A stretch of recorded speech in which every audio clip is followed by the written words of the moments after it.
Hello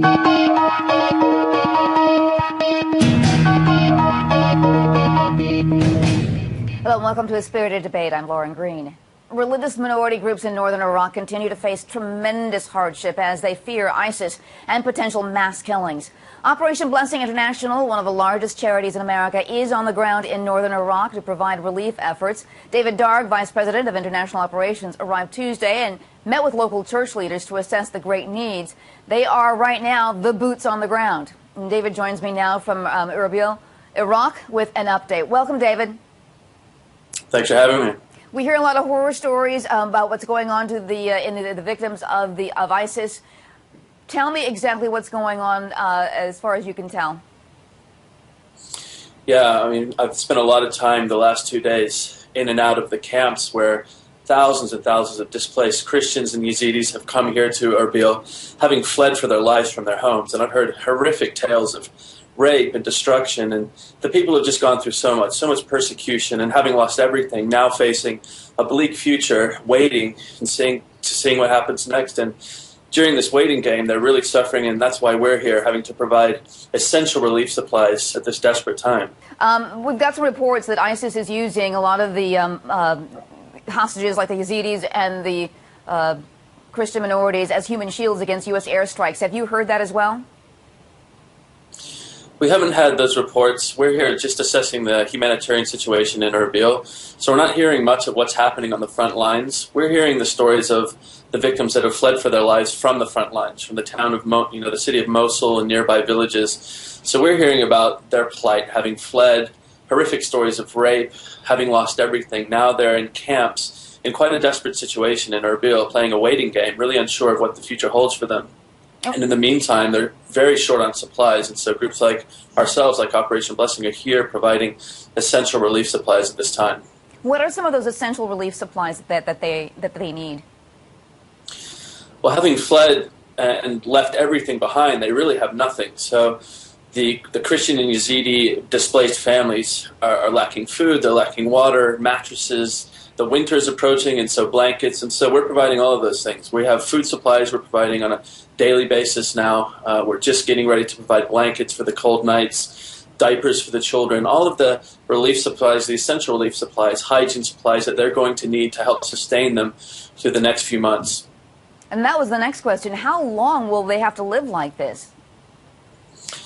It's an uncertain future. They're really concerned. You know, they've gone through so much, and so mentally they're very challenged, and they're really playing a waiting game, as I said, and wondering what the future holds for them.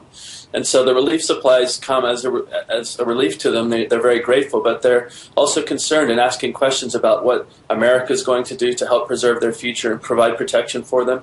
And those are difficult questions to answer at this stage. You know, politically, all we can really do is say that we're here as Christians to stand by their side, to help them and provide essential supplies for them, and that's what we're doing at this time. And what about the government? Like the Kurdish government, what are they doing to help?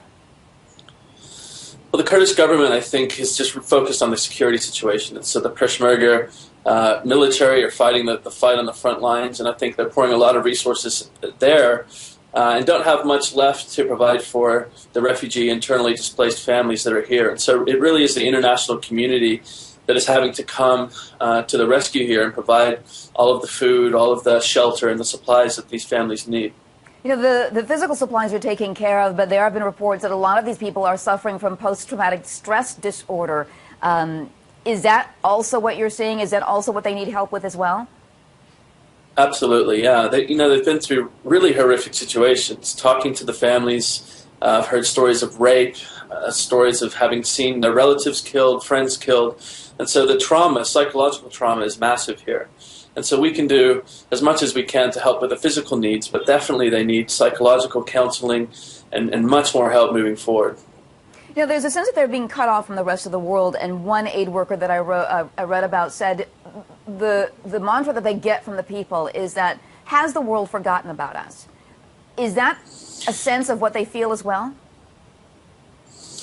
Well, the people here have gone through decades of persecution. But the most recent wave under ISIS has been the worst they've ever experienced. And so a lot of the families that I've spoken to are looking for a way out. Many of them don't ever want to go back to their villages because they've lost trust that they could ever live in peace here. So they're looking for refugee status in countries and other nations. And so, yeah, it's a difficult, complex time for the region.